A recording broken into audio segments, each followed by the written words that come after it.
പാറ്റാശല്യം. പാറ്റാശല്യം അതിരൂക്ഷമായതോടെയാണ് സോണലിന്റെ അടുത്ത് ഇവറ്റകളെ എങ്ങനെയെങ്കിലും നശിപ്പിക്കണം എന്ന ആവശ്യവുമായി ഞാൻ ചെന്നത്.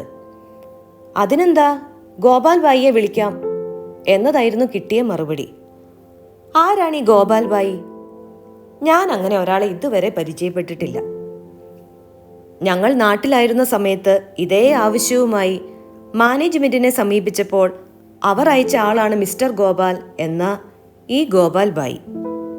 അന്ന് ഗോപാൽ വന്ന് സ്പ്രേ ചെയ്യൽ പരിപാടിയൊക്കെ കഴിഞ്ഞ് പോകാൻ നേരം ആർക്കെങ്കിലുമൊക്കെ എടുത്തു കൊടുക്കൂ എന്നും പറഞ്ഞ് ഞാനായി മാറ്റിവെച്ചിരുന്ന സോണലിന്റെ കുറേ ടീഷർട്ടുകൾ എടുത്തുകൊടുത്ത് അദ്ദേഹത്തെ സ്വന്തം ബായി ആക്കിയതൊന്നും ഞാൻ ഇതുവരെ അറിയാത്ത കഥ.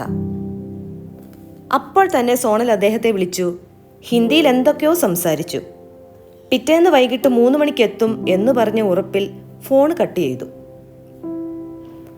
മുതുമുത്തച്ഛനും പേരക്കുട്ടികളും ബന്ധുജനങ്ങളെല്ലാവരുമായി കൂട്ടത്തോടെ ഞങ്ങളുടെ ഫ്ളാറ്റിൽ താമസത്തിനെത്തിയ പാറ്റാക്കൂട്ടങ്ങളെ തുരത്തി ഓടിക്കാൻ എത്തുന്ന ഗോപാൽ ബായി താങ്കൾക്ക് സ്വാഗതം എന്നും പറഞ്ഞ് കൂറകളുടെ വിഹാര കേന്ദ്രമായ അടുക്കളയിൽ ഞാൻ എത്തിയപ്പോൾ എന്നെ പറ്റിച്ച് ഓടി ഒളിക്കാൻ ബന്ധപ്പെടുന്ന കുറെ പേരെ ഞാൻ അവിടെ കണ്ടു. മക്കളെ, ഇന്നും കൂടെ നിങ്ങൾ ഓടൂ. നാളെ ഞങ്ങളുടെ ഗോപാൽ ബായി വരട്ടെ, അപ്പോ കാണാം.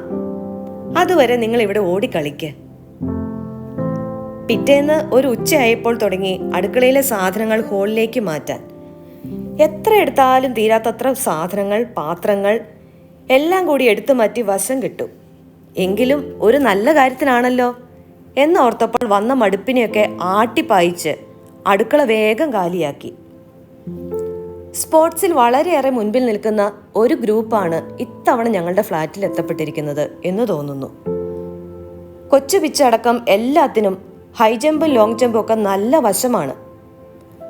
കൂട്ടത്തിൽ മലക്കം മറിച്ചിൽ, ഒളിച്ചുകളി തുടങ്ങിയ നാടൻ ഐറ്റങ്ങളെക്കുറിച്ചും നല്ല അറിവാണ്.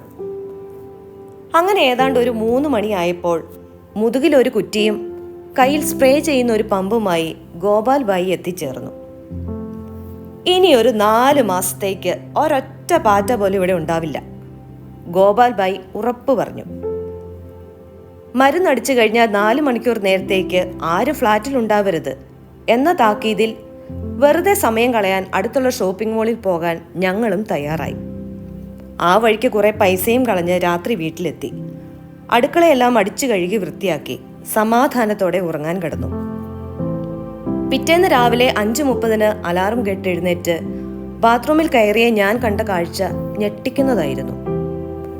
എനിക്ക് മുമ്പേ എഴുന്നേറ്റ് വീട്ടിലുള്ളവർക്ക് മാത്രം കുളിക്കാനായി കരുതി വെച്ചിരിക്കുന്ന ബക്കറ്റിലെ വെള്ളത്തിൽ ഇറങ്ങി മുങ്ങിക്കുളിച്ചു വരുന്ന ഒരു മുത്തശ്ശി പാറ്റ